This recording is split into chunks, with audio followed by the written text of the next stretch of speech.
In this video we spend 3 days in Edinburgh, where we visit a royal yacht, a picturesque village, and Britain's most besieged place. So join us as we explore the city of Edinburgh.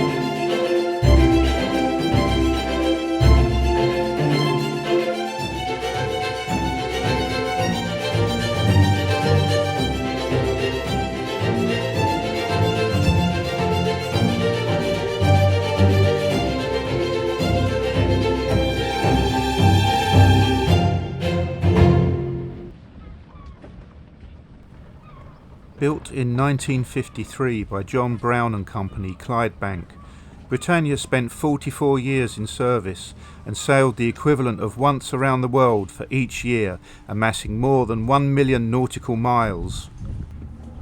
Britannia has been docked in Leith docks since 1998, a year after her decommissioning in 1997.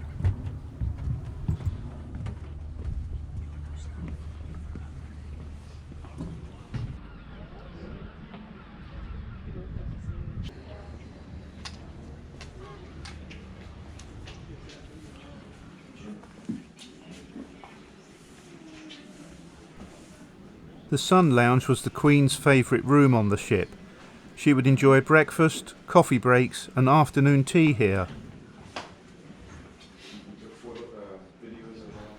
The hidden cupboards at each end contained board games, a record player and even a drinks cabinet if you fancied a cocktail.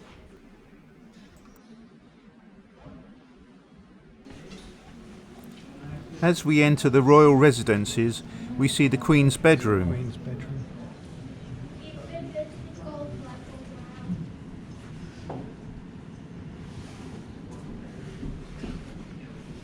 You will notice it has a single bed.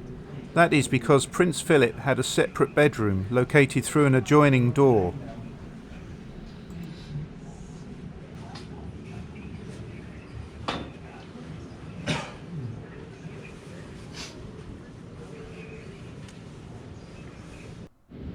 Across the landing we have the only double bed on board Britannia. It was brought on board by Prince Charles and Diana for their honeymoon in 1981.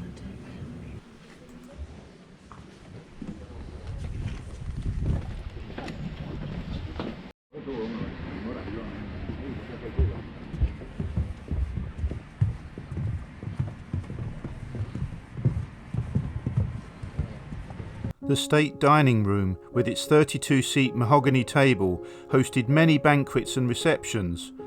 During state dinners, the Queen would always sit at the port side of the dining table. The Queen wanted the state drawing room to feel homely and feel like it was her own home. The Queen even wanted to have a real fire, but was informed it would need a crew member on watch at all times it was lit.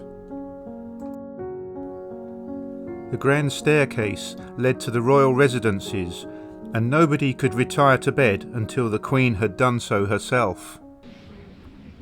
In the crew deck there are a number of bars to make the crew feel more at home, some of which were dependent on your rank.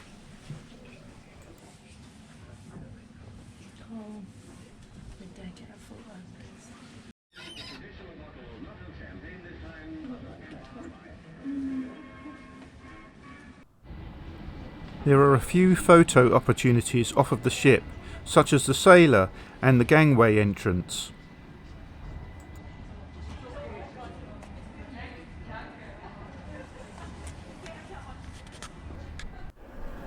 A quick stop for a bit of lunch before we headed the short distance to Leith docks.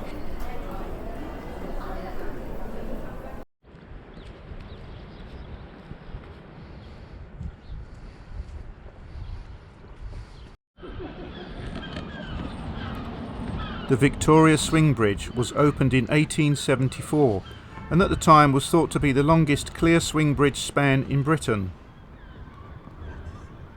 The bridge carried 2 tracks of a dock railway and a road, and there are footpaths on either side. The tracks and road have been removed and the bridge now has a wooden deck that is now under restoration. Our next stop, just a short distance away, was to see Fingal, a sister ship to Britannia and now a 5-star luxury hotel.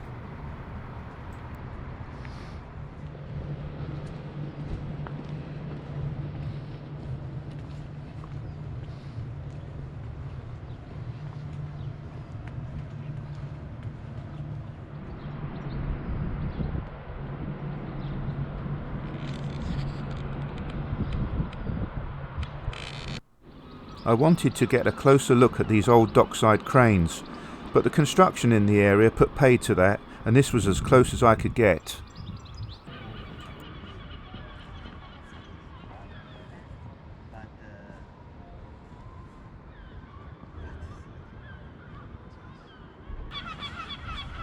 So you see there's a harpoon gun, see that?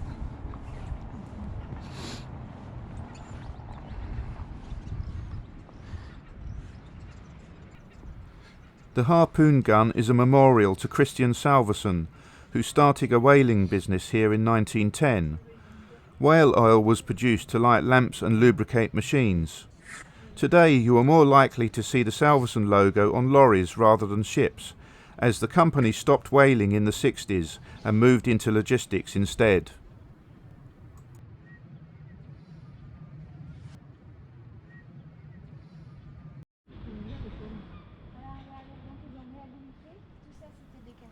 The signal tower, built in 1685, was originally a windmill, but in 1805 its domed roof and sails were removed and it was topped by battlements. It was used as a signal tower from which flags were used to let ships know the depth of water at the harbour bar.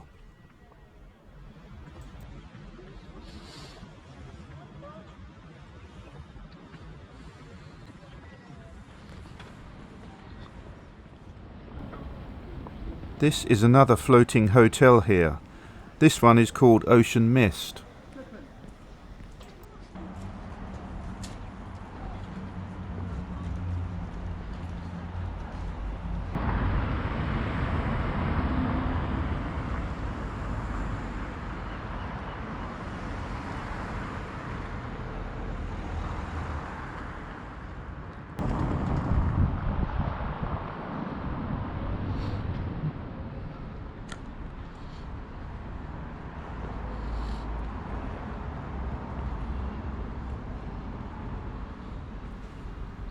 Commercial Quay still retains a lot of its original character from a bygone era, such as the cobbled streets and rail tracks to the old warehouses, now repurposed as businesses and restaurants in this redeveloped area. We then jumped on a bus back into central Edinburgh, where we walked to Dean Village, a beautiful oasis right by the water of Leith.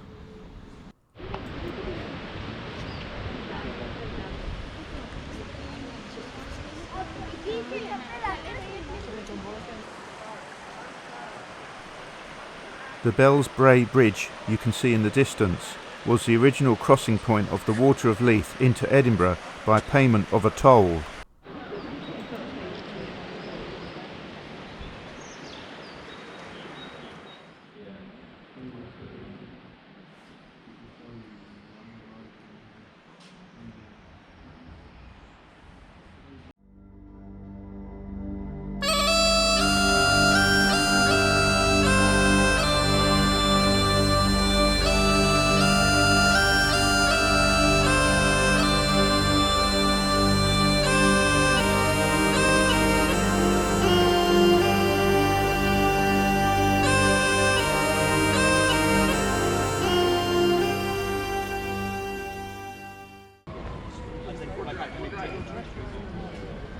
The next day we made our way to Edinburgh Castle, a castle built upon volcanic rock and the most besieged place in Great Britain.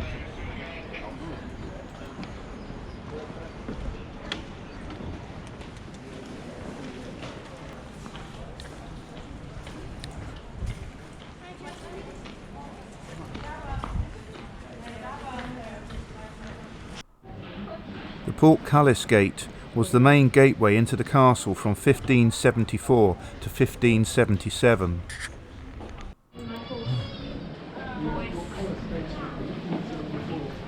Imagine getting trapped under one of these. You can see what a commanding view the castle had as we looked towards the new town and beyond.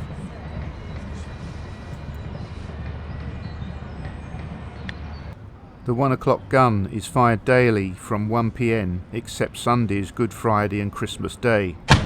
The firing of the gun dates back to 1861, where ships in the Firth of Forth would set their maritime clocks by it. You've got to get the casing out of the thing to film it. We continued climbing to the top of the castle, passing the governor's house and passing through Fousey's Gate before we came to Mons Meg. Mons Meg is a medieval siege cannon.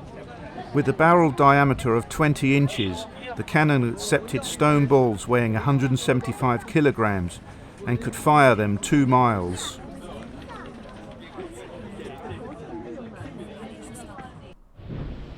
The Great Hall was completed in 1512 and built for James IV, and its main purpose was to serve as the chief place of royal ceremony in the castle. The wood of the hammer-beam roof is said to have been felled in Norway and then shipped to Edinburgh. Today, the Great Hall houses a collection of armoury and weapons, including spears, axes, swords and pikes.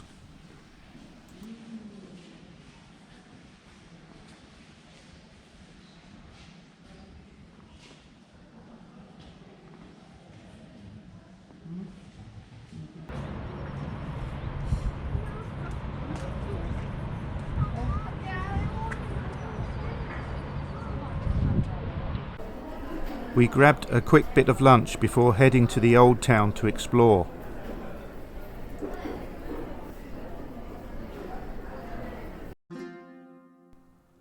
First stop was Grassmarket, where people from all over brought their livestock to sell. There were many taverns and inns to satisfy the thirst of cattle traders, and the area was also used for executions by the gallows, with the last hanging on the 4th of February in 1874. 2 of the taverns still remain.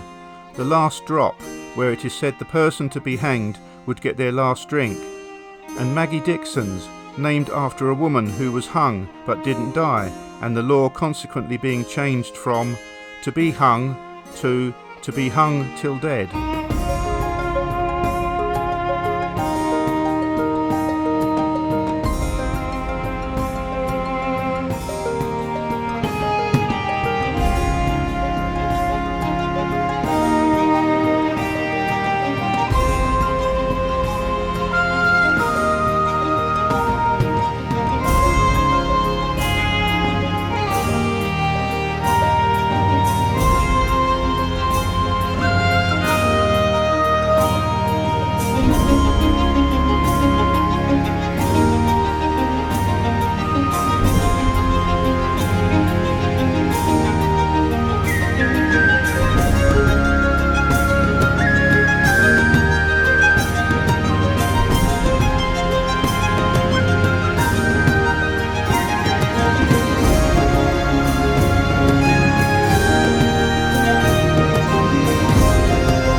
Victoria Street is one of the most photographed streets in Scotland, and it's easy to see where J.K. Rowling got her inspiration for Diagon Alley in the Harry Potter books.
When exploring the Royal Mile with its pipers, churches and souvenir shops, don't forget to check out the many alleyways, as there are some hidden gems such as this one.